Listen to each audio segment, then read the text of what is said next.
এই আলেমের জিজ্ঞাসা করে দেখে তোর বাপ বা তোর দাদা বা তার দাদা বিয়ে করেছিল, বিয়ে পড়িয়েছিল কে? ওই সুন্নি জামাতের কোনো আলেম ছাড়া কেউ বিয়ে পড়াতে পারে না। তোরা যে আজকের বিবিধ রকম জমাত তৈরি হচ্ছে, আল হাদিস বলুন, সালাফি বলুন, লামোজাবি বলুন, জামাত ইসলামী বলুন, ওয়াবি বলুন, দেওবন্দি বলুন, বহু জমাত তৈরি হচ্ছে।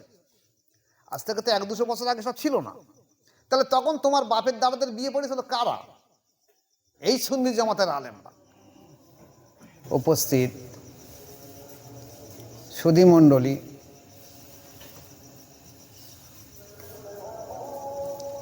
আজ হলো মাসের ইংরাজি মাসের শেষ বৃহস্পতিবার, একটা বিশেষ মজলিস। আপনারা প্রত্যেকে জানেন যে এটা একটা খাস মজলিস। যে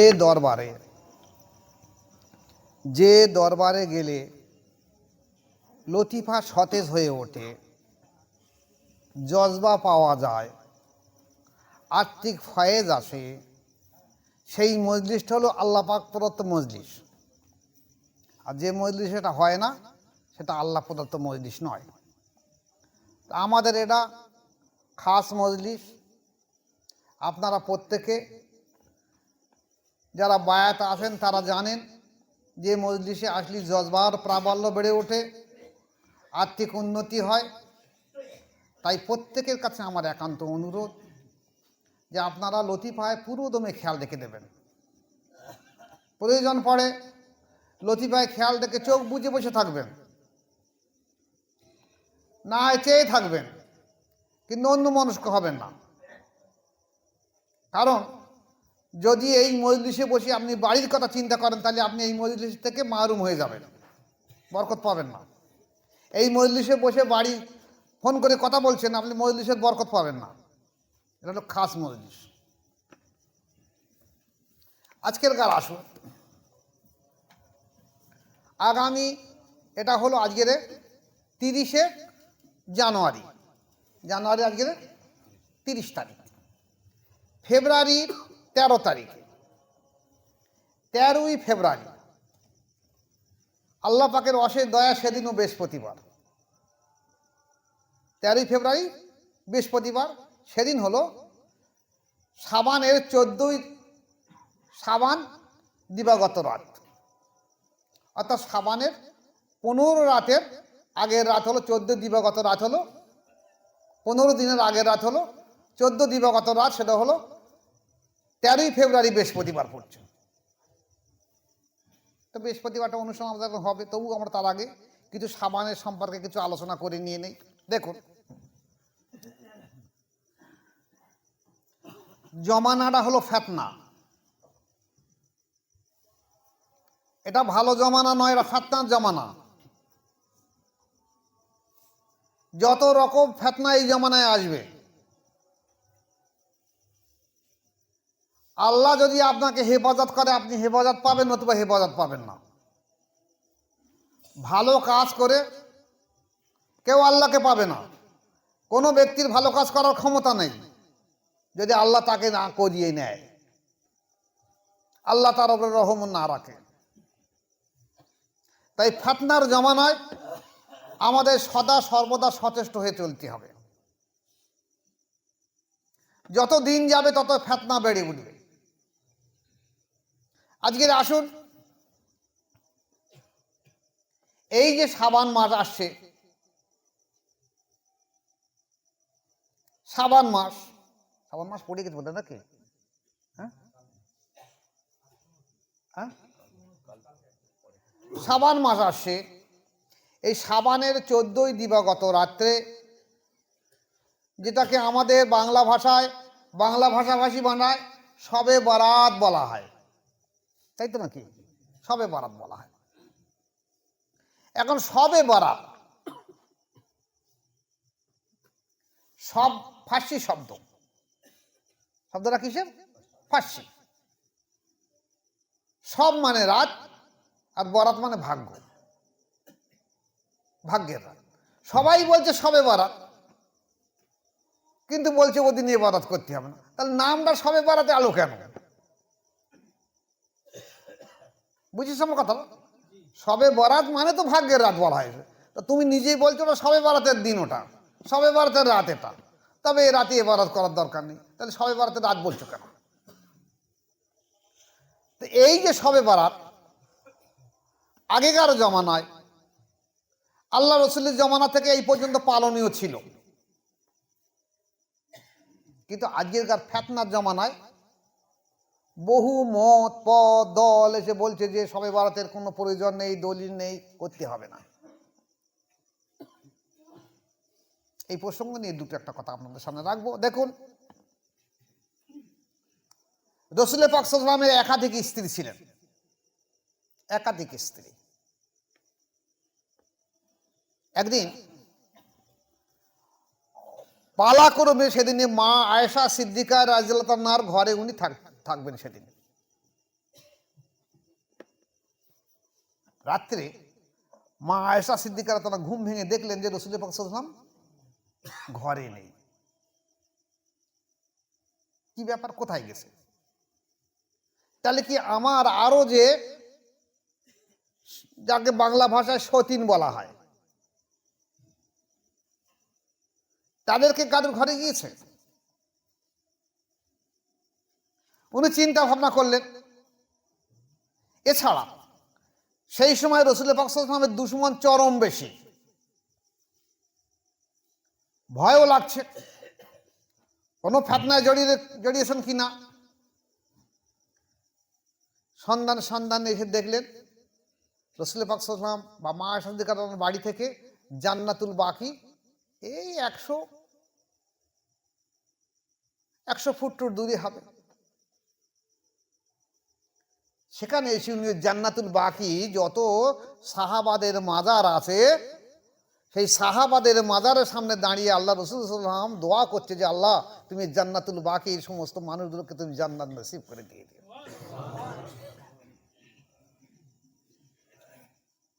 মা আয়েশা সিদ্দিকা রাদিয়াল্লাহু আনহাকে দেখলেন, উনি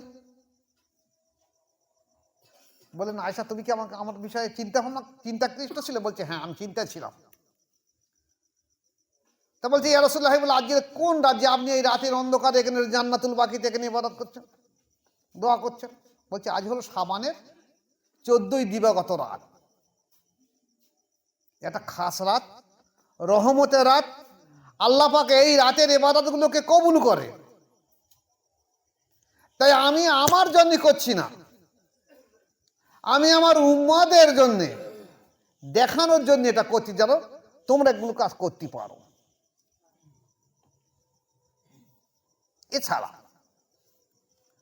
হুজুর পাক সাল্লাল্লাহু আলাইহি ওয়াসাল্লামের আদত ছিল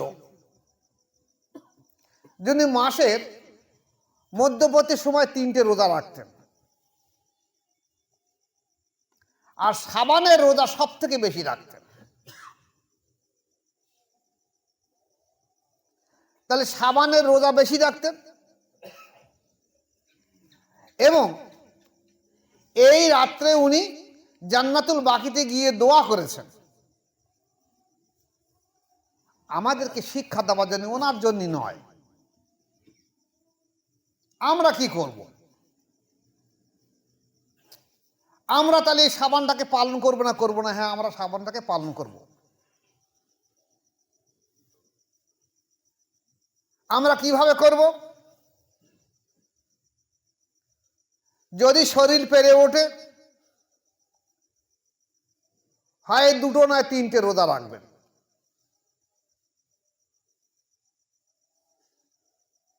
এই রাতে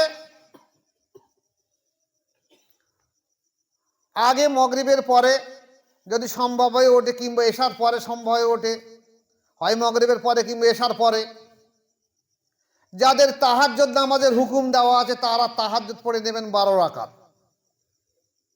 2 রাকাত তাহাজ্জুদ পড়বেন, 10 মিনিট মুরাকাবা করবেন, ফের 2 রাকাত তাহাজ্জুদ পড়বেন, 10 মিনিট মুরাকাবা করবেন। 4 রাকাত হয়ে যাবার পরে এবারে আপনারা মোনাজাত করবেন। এইভাবে 4 4 4 12 রাকাত নামাজ পড়বেন। এখন যদি বলেন যাদের তাহাজ্জুদের হুকুম নেই তারা কি দিন নামাজ পড়তে পারবে? হ্যাঁ, তাদেরকেও আমি হুকুম দিয়ে দিচ্ছি, বিশেষ করে আমার মুরিদদের, আপনারা এদিন তাহাজ্জুদ পড়তে পারবেন। এরপরে আসুন, লাইলাতুল বরাত হিসেবে, সবে বরাত হিসেবে নামাজ পড়তে গেলে কমসে কম 12 রাকাত নামাজ পড়বেন। 2 রাকাত নামাজ পড়বেন, একই পদ্ধতি 10 মিনিট মুরাকাবা করবেন, ফের 2 রাকাত নামাজ পড়বেন, 10 মিনিট মুরাকাবা করবেন, 4 রাকাত হয়ে যাওয়ার পরে আপনারা দোয়া করবেন। এইভাবে 4 4 4 12 রাকাত করবেন। যদি বলেন যে আমি আরো ইবাদত করার আমার ইচ্ছা আছে, আশা আছে, আকাঙ্ক্ষা আছে, তবে তার আগে আপনারা তসবিহটা পুরো করে নেবেন। কিন্তু তসবিহ করে তারপর এগুলো করবেন।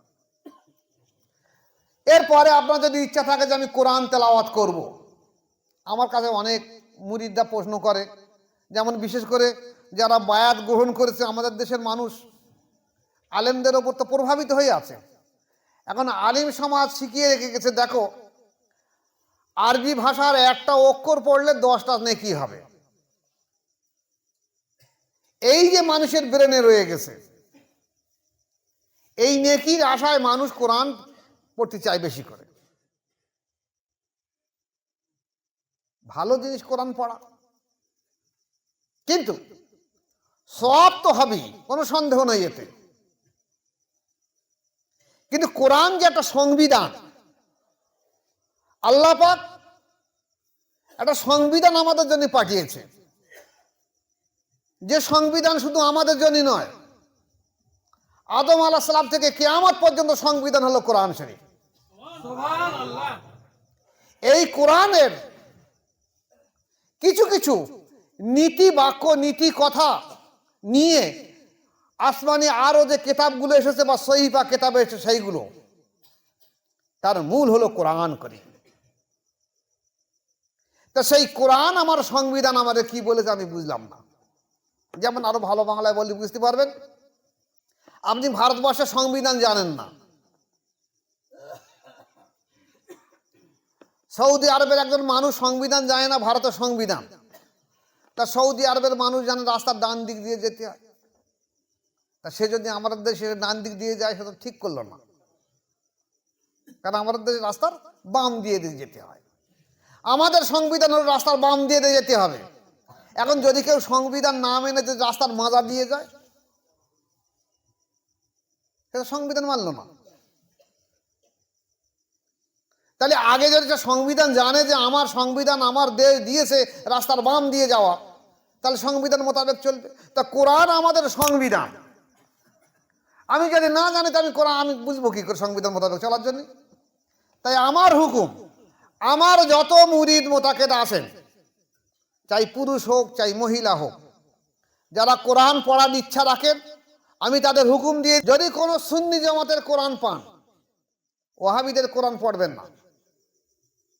সুন্নি জামাতের কোনো কোরআন পান, তাহলে সেই সুন্নি জামাতের আলেমদের কোরআন পড়বেন, তাফসীর পড়বেন। আর নতুবা যদি কোনো আল্লাহর ওলির কোরআনের তাফসীর পান, সেই তাফসীরটা পড়বেন। একটা করে লাইন সেন্টেন্স পড়বেন, তার তলায় মানে আছে, তার তলায় ব্যাখ্যা আছে, তাহলে আপনি কোরআন কি বলেছে আপনি বুঝতে পারবেন, আপনার ভালো লাগবে। তাহলে একদিক থেকে সওয়াব হবে, আর একদিক দিয়ে আমার সংবিধান সম্পর্কে আমি বুঝতে পারবো। আর যাদের হাল অবস্থা ভালো হচ্ছে না, তারা অধীনে তাদের তো হুকুম দেওয়া রয়েছে সেজদা শরীফে সবার করে সূরা ইয়াসিন পাঠ করা, তারা অধীনে চেষ্টা করলে সবার করে সূরা ইয়াসিন পাঠ করবে। এবারে যাদের সম্ভব হয়ে ওঠে, যদি রাত্রে গিয়ে রসুল পাক সাল্লাল্লাহু আলাইহি ওয়াসাল্লাম রাত্রে গিয়ে জান্নাতুল বাকিতে জিয়ারত করেছেন, আপনাদের যদি রাত্রে যাওয়া সম্ভব হয়ে ওঠে, আপনার মা বাপ দাদা দাদি আল্লাহ আত্মীয় স্বজন তাদের মাজার জিয়ারত করার জন্য বা কবর জিয়ারত করার জন্য যদি রাত্রে সম্ভব হয়ে ওঠে রাত্রে যাবেন। যদি রাত্রে সম্ভব না হয়ে ওঠে দিনের বেলা বা সন্ধ্যার আগে জিয়ারত করে আসবেন। এছাড়া এতিম এসির কাঙাল মিসকিনদেরকে যদি সম্ভব হয়ে ওঠে দুটো খানা দিতে পারবেন। আমাদের দেশে যেমন প্রথা রয়েছে, কি সবাই বলতে একটা প্রথা হয়েছে, কি বলেন দেখি, হালুয়া রুটি তৈরি করা। এখন হালুয়া রুটি তার হারাম নয়, হালাল খাদ্যকে যদি কেউ হারাম বলে, হালাল খাদ্যকে যদি কেউ হারাম বলে, জঘন্যতম খারাপ কাজ করছে, কথা বলতেছে। হালালকে হারাম বলে তার ঈমান থাকবে না, আর হারামকে হালাল বলে ঈমান থাকবে না। খাদ্য কোনো সময় হারাম হয় না, হালাল খাদ্য হালালই থাকে। আমাদের দেশের কিছু আলেম ওলামাদের বা জমাতদের অ্যালার্জি আছে। কারো দেখেন না, ওই বেগুন খালি অ্যালার্জি হয়, কারো ফুলকপি খালি অ্যালার্জি হয়। তা আমাদের দেশের আলেমদের অ্যালার্জি কি জানেন? সুন্নি জামাতের নাম শুনলে তাদের অ্যালার্জি আসে। অথচ এই আলেমের জিজ্ঞাসা করে দেখে তোর বাপ বা তোর দাদা বা তার দাদা বিয়ে পড়িয়েছিল কে? ওই সুন্নি জামাতের কোনো আলেম ছাড়া কেউ বিয়ে পড়াতে পারে না। তোরা যে আজকের বিবিধ রকম জমাত তৈরি হচ্ছে, আল হাদিস বলুন, সালাফি বলুন, লামোজাবি বলুন, জামাত ইসলামী বলুন, ওয়াবি বলুন, দেওবন্দি বলুন, বহু জমাত তৈরি হচ্ছে। আজ থেকে তো 100-200 বছর আগে সব ছিল না। তাহলে তখন তোমার বাপের দাদাদের বিয়ে পড়েছিল কারা? এই সুন্নি জামাতের আলেমরা। তখন তো এদের জন্ম হয়নি। তাহলে এই যে আমাদের দেশে যে রুটি তৈরি করা হয়, উদ্দেশ্যটা কি থাকে? পিছিয়ে যান আজ থেকে 50-60 বছর আগে আমাদের দেশে না এত অভাব ছিল। যারা বয়স্ক মানুষ তারা জানবেন যে সমস্ত দিন কাজ করার পরে সেই বড় লোকের বাড়িঘর দেখা যাতে সামান্য কিছু চাল, বাট চাল ভাঙা, যাদেরকে বাঙালি ভাষায় খুদ বলা হয়, তাই কিছু দিতে বলে আজ রাতটা খেয়ে নাও, কালকে আবার দেখা যাবে কিছু পয়সা করে দেওয়া যায়। মানে এত আর্থিক অবস্থা ছিল। সেই সময় মানুষ চেয়েছিল যে এই অভাবের সময় যদি আমি হালুয়া রুটি বা পায়েস করে একটা মানুষকে অনেকগুলো ভাত না দিয়ে যদি একটা করে রুটি আর কিছু পায়েস একটা মানুষের দিতে পারে, তাহলে মানুষের কিছু অন্তত ক্ষুধা নিবৃত্তি হবে। এই উদ্দেশ্য নিয়ে করা হয়েছে। এটা তো খারাপ না। এখন আমাদের দেশে আজকের বিভিন্ন জমাত বলছে না, সবে বারাতের দিন হালুয়া রুটি করা যাবে না। তো এইটা গিয়ে উত্তরপ্রদেশে বলুক না, পিঠে চামড়া উঠে যাবে একদম, কারণ ওখানে রুটি খায়, বিহারের তো রুটি খায়। ওখানে গিয়ে বলুক যে রাত্রি রুটি খাওয়া যাবে না সবে বারাতের রাত্রি, তাহলে আর বাড়ি ফিরে আসতে হবে না। এই বাংলায় বলে পার পেয়ে যাচ্ছে। এখন বাচ্চাদেরকে কিছু খুশিরও দরকার রয়েছে। ইসলাম এই নয় নিরামিষ, ইসলাম আনন্দও দরকার রয়েছে। যদি আমার বাড়ি সেদিন যদি রুটি পায়েস তৈরি করে, আমার সন্তান তার বন্ধু বান্ধব আত্মীয় স্বজন দেইজি প্রতিবেশী বাচ্চা কাচ্চা প্রতিবেশী আসলো, তাদের একটু রুটি পায়ে দিয়ে তারা যদি আনন্দ হয়, খুশি হয়, তা তোমার গাত্র জ্বালা আসছে কেন? তোমার তো দেওয়ার ক্ষমতা নেই। একটা মানুষের গায়ে মুখের সামনে তুমি ভাত দিতে পারো না, একটা মানুষ দিচ্ছে, তোমার গা জ্বালা করছে কেন? হ্যাঁ, আমি বলে দিয়ে দিচ্ছি, আপনারা যদি এই নিয়ত রাখেন যে আমি সবে বারাতের এই হালুয়া রুটি তৈরি করব, আমার উদ্দেশ্য হলো যে আমি একটা মানুষের ভাত দিতে গেলে অনেকটা লাগে, কিন্তু যদি আমি অনেক বাচ্চা কাচ্চাকে একটা করে রুটি আর কিছু পায়েস দিয়ে দিতে পারি, তাহলে তারাও একটু আনন্দ হবে, সন্তুষ্টি হবে। ইসলামে কি নিরানন্দ? ইসলামকে আনন্দ নেই? আজকে তোমাদের এই শিক্ষার কারণে তোমরা এমনভাবে ইসলামকে করে ফেলে যেন ইসলাম নিরানন্দ জিনিস, যার জন্য আজকে এই জমাতের মানুষ দল ছেড়ে চলে যাচ্ছে। আজকে দেখেন না, ছোট্ট একটা কথাই প্রসঙ্গ রেখে বলে যাই, আজ থেকে 20-30 বছর ধরে আমাদের দেশে আলেম ওলামারা বলতে মেলা হারাম, মেলা না, মেলা হারাম, মেলা হারাম, মেলায় যাওয়া যাবে না, মেলা না যায় নাকি বলতো না? তা মানুষ মেলায় যাওয়া বন্ধ করেছে, কিন্তু বই মেলায় তো যাচ্ছে নাকি যাচ্ছে না? দ্বিতীয় জিনিস হলো ধূপ বাতি দেওয়া। সন্ধ্যের সময় অনেকে দেখা যাচ্ছে সন্ধ্যে থেকে ধূপ বাতি জ্বালাচ্ছে। অপচয় করা তো ঠিক না, অপচয় তো নিষেধ। মাগরিবের নামাজ পড়ছেন, তাহাজ্জুদ নামাজ পড়ছেন, নফল নামাজ পড়ছেন, কোরআন তেলাওয়াত করছেন, রাত্রি উঠে তাসবিহ জিকির করছেন, সেখানে ধূপ ধরিয়ে রাখেন, অসুবিধা তো কিছুই নেই, কোনো নিষেধ নাই সেখানে ধরে রাখা, কিন্তু অপচয় করবেন না। এইবার যদি মনে করেন যে বাচ্চা কাচ্চা অনেক সময় শখ করে যে একটু ধূপ মোমবাতি জ্বালাবো বাড়ির মধ্যে, অপচয় করবেন না, আর চেষ্টা করবেন একটু জিয়ারত করার জন্য। আর সর্বশেষে সারা বিশ্ববাসীর জন্য একটু সওয়াব রসানি করে দেবেন, দোয়া করে দেবেন।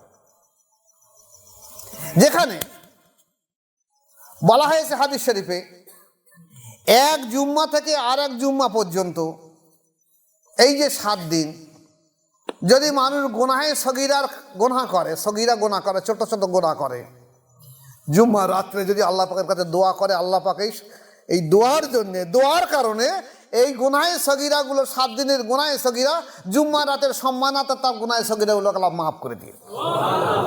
ঠিক তদ্রুপ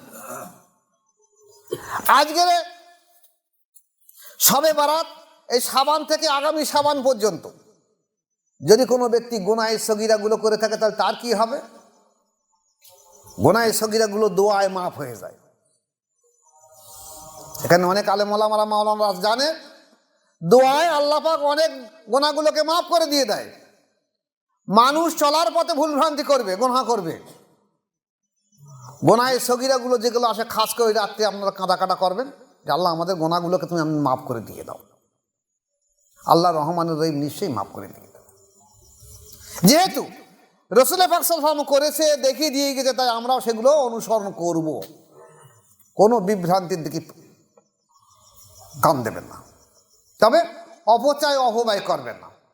এইবারে যদি মনে করেন যে আমরা আরও কিছু করতে পারি, আপনারা 5 জন 10 জন বন্ধু বান্ধব মিলে এক জায়গায় বসে কিছু সুজি পায়েস খেয়ে একটু কোরআন হাদিসের কথা আলোচনা করে একটু দোয়া খায়ের করতে পারেন, ছোট ছোট অনুষ্ঠানও করতে পারেন, কোরআন খতম করতে পারেন। আমাদের দেশের আগে মা বোনরা এই শবে বারাতের চাঁদে প্রায় তারা কোরআন সহি পড়তে পারতো না, গুনগুন গুনগুন করে কোরআন পড়তো, কিন্তু শবে বারাতের চাঁদ উঠলে প্রত্যেকটা বাড়ি মেয়েরা কোরআন নিয়ে বসে থাকতো, নাকি থাকতো না বলেন দেখি? এখন শেষ আবার করেন, এখন মোবাইল নিয়ে বসে রয়েছে। এ আমলের দিকে মানুষ ভুলে যাচ্ছে। আসলে এই কিছু সমাজ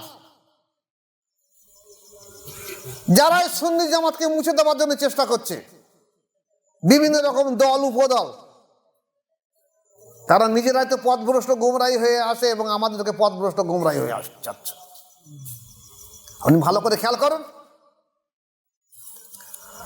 কোন ব্যক্তির দোয়া কবুল হবে না, কোন ব্যক্তির দোয়া কবুল হবে না যদি তার সঙ্গে আল্লাহ পাকের সম্পর্ক না থাকে, যদি তার অন্তর আল্লাহ জিকিরে জারি না থাকে, যদি তার নফসের তাসকিয়া না থাকে। কারণ প্রত্যেকটা আদম সন্তানের অন্তরে বা কলবে শয়তান বসে থাকে, তার কাজ হলো মানুষকে ধোঁকা দেওয়া। যারা আজকের এইগুলো বলছে, এই প্ররোচনায় ফেলে দিয়ে দিচ্ছে ইবাদত করা যাবে না, শবে বারাত আবার কোথা থেকে আসলো, কেন করব, কোথায় পেয়েছেন দলিল, বহু রকম ফাতনা জড়িয়ে দিয়ে দেবে। একটা মানুষ যদি ইবাদত করে সন্তুষ্ট হয়, শান্তি পায়, একটা মানুষ যদি আল্লাহর কাছে কাঁদা করে এই রাত্রে, তোমাদের গাত্র জ্বালা আসছে কেন? তোমরা এমন কথাও বলছো যে শবে বারাতের রাত্রে হালুয়া পিঠি করার থেকে বিরিয়ানি খেয়ে ভালো করে ঘুমানো ভালো, এরকম বলছে। দেখবেন অনেক ওলামা কথা বলছে, হালুয়া পিঠি না করে ভালো করে বিরিয়ানি করে খেয়ে ঘুমাবে। তাহলে দেখা যাচ্ছে যদি একটা মানুষের ভিতরে অন্তর আল্লাহর জিকিরে জারি না থাকে, নফসের তাসকিয়া না থাকে, তার কোনো ইবাদত আল্লাহ পাকের দরবারে কবুল হবে না। তাই শবে বারাতের হিসেবে যদি কোনো মানুষ বায়াত গ্রহণ না করে থাকে, শুধুমাত্র ইবাদত করে, তারা তো প্রতিজ্ঞা করুক যে আমি আজকের এই শবে বারাতের রাতে খাস করে আমি ঈমান এনে বায়াত গ্রহণ করে দেবো আজকের অন্তত। এটা একটা বড় ফজিলতের জিনিস এবং সেই মোতাবেক সে আমল করবে, তাহলে দেখা যাবে মানুষ ভালো হয়ে যাবে। আর যদি আমরা সেই চিন্তা ভাবনা দিয়ে এগিয়ে চলি, তাহলে ভালো হয়ে যাবো, নতুন হতে পারবো না। আমি আপনাদেরকে আর একটা কথা বলে নিয়ে শুনুন, ভালো করে খেয়াল করেন। দেখেন, আমাদের একটা উদ্দেশ্যটা কি? আল্লাহ পাকের এই মানুষ সৃষ্টির উদ্দেশ্যটা কি? এটা আমরা ভুলে গেছি। আমি আগে আরো বহুবার বলেছি, ইসলামের বুনিয়াদ 5টা: কলেমা, নামাজ, রোজা, যাকাত, হজ। এই যে বুনিয়াদে যে ভিত, এর ভিতরে দাঁড়িয়ে আপনাকে আল্লাহ প্রাপ্তি হয়ে যেতে হবে, আল্লাহর পরিচয় পেতে হবে।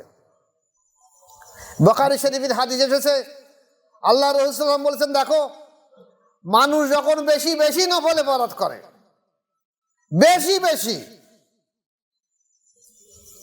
সে এত বেশি পরিমাণ নফল ইবাদত করে যে নফল ইবাদত করার ফলে তার দেখা যাচ্ছে তার হাত, পা, চোখ, মুখ সব আল্লাহময় হয়ে যায়। এর সাথে শরীফ তো।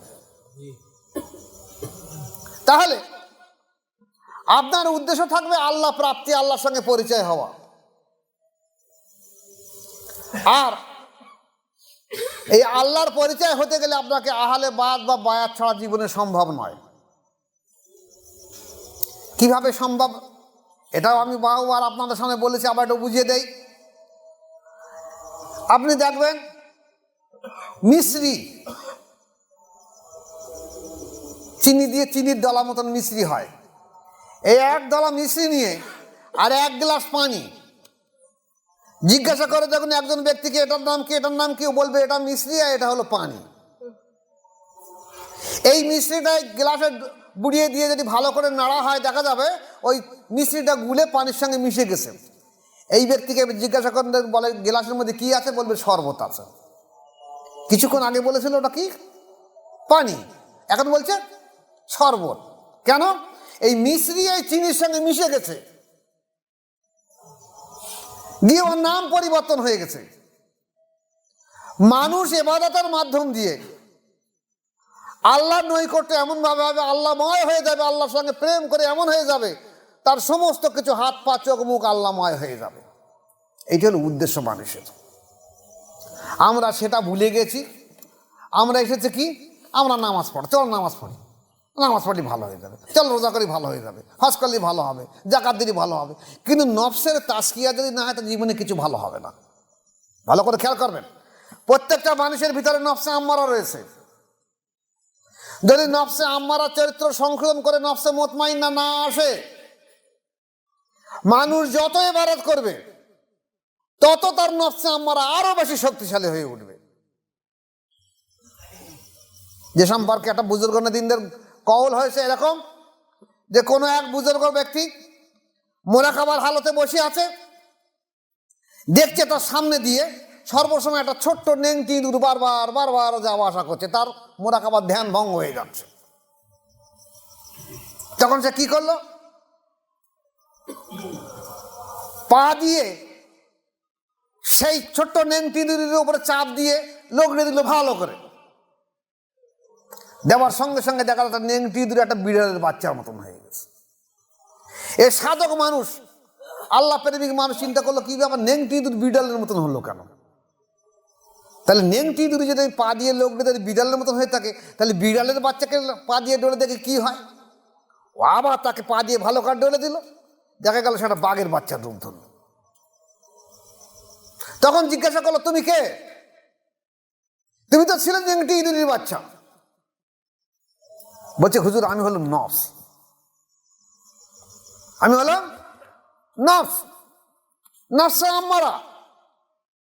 যে আমাকে পা দিয়ে দলে চেষ্টা করবে, আমি তারপর তার বাঘের মতো তার শক্তি হয়ে দাঁড়াবো, হাতির মতো শক্তি হয়ে দাঁড়াবো। একটা মানুষ যদি নফসে মুতমাইন্না না আসে, নফসে আম্মারা চরিত্র থাকে, সে যে ইবাদত করবে সেই ইবাদত আরো বেশি শক্তিশালী হয়ে উঠবে। উদাহরণ দিলে বুঝতে পারবেন। একটা মানুষ নামাজ কালাম পড়ে না, ধর্মকর্ম মানে না, কিন্তু সে লজ্জিত হয়ে থাকে যে ভাই আমি কিছু পারিনি, করিনি, কি করব বলো। ওকে একবার হজ থেকে ঘুরিয়ে আনে দিন দেখি, ও আর মাটিতে পা দেবে না। বিরাট এক হাজি রুমাল মাথায় দিয়ে বড় এক পিহানে করে তাকে যদি হাজি সাহেব না বলতে, সে তোমার দিকে তাকাবে না। ভাই আমি হজ করে হজ হাজি। এটা কি? নফসে আম্মারা চরিত্র সংশোধন না করে যে ইবাদত করবে সেই ইবাদত নফস আরো বেশি শক্তিশালী হয়ে উঠবে। তাহলে সেই নফসে আমরা চরিত্র সংশোধন করার জন্য প্রত্যেকটা মানুষের বায়াতে ফরজ আইন। আর আমাদের এই সম্প্রদায়ের আলেমরা বলছে কি, বায়াতের প্রয়োজন নেই, শুধুমাত্র নামাজ পড়ো, রোজা করো, কলমা পড়ো, হজ করো, জাকাত নাও, দান সাদকা করো, সব ভালো হয়ে যাবে। আরে ভালো কাজ তো বহু ইহুদি খ্রিস্টান নাসারাও করে, তারাও তো দান সাদকা করে। কিন্তু আমাদের সঙ্গে যে মহামিলন আল্লাহ পাকের উদ্দেশ্য, সেই উদ্দেশ্যে আসতে গেলে আপনাকে নফসের বিরুদ্ধে কঠোর সাধ্য সাধনা করতে হবে। যে যতটা করছে আরো বেশি করো, আরো আরো আরো, দেখবে আল্লাহ পাকে একদিন না একদিন মকসুদ মঞ্জিলে পৌঁছে দিয়ে দেবে। আমার উদ্দেশ্য এইটাই। আমার মুর্শিদ কেবলা বলতো, বাবা আমি তোমার এই দায়িত্ব দিয়ে ছেড়ে দিয়ে দিচ্ছি, এই কথাটা মানুষ যারা আল্লাহ বিরোধী হয়ে আছে, যারা আল্লাহকে চেনে না জানে না, নফসে আম্মারার চরিত্রের মধ্যে যারা ঢুকে আছে, যারা একটা পশুত্বর নিয়ে বাস করছে, তাদের বাহ্যিক চেহারা দেখলে দেখা যাবে মানুষ, কিন্তু আসলে তার একটা পশু আকৃতির। তোমার আমি এই জন্যই তৈরি করেছি, যেই মানুষগুলোকে হাতে না ধরে পায়ে ধরে চেষ্টা করো সাধ্য সাধনা করে তাদেরকে ভালো করে দিয়ে দেওয়ার জন্য। যতটা সাধ্য সাধনা ভালো হবে সেইটাই তার জন্য মঙ্গল হবে। তাই আমি দোয়া রাখি, যারা বায়াত গ্রহণ করেছেন আলহামদুলিল্লাহ, যারা বায়াত হননি তাদেরকে দাওয়াত পৌঁছে দেবেন যে আপনারা বায়াত গ্রহণ করে তারপরে ইবাদত করুন, নতুবা কিন্তু আপনার সমস্ত কিছু পথভ্রষ্ট সব খারাপিয়াত চলে যাবে, কোনো লাভ হবে না। আল্লাহ পাক আমাদের প্রত্যেক ভাইকে তৌফিক দেন সবে বারাত পালন করা এবং বায়াতের মাধ্যমে জিন্দেগিটা কাটানো। আল্লাহ আমাদের প্রত্যেক ভাইকে তৌফিক দেন। ওয়া মা আলাইনা ইল্লাল বালাগ। আসসালামু আলাইকুম ওয়া রাহমাতুল্লাহি ওয়া বারাকাতুহু।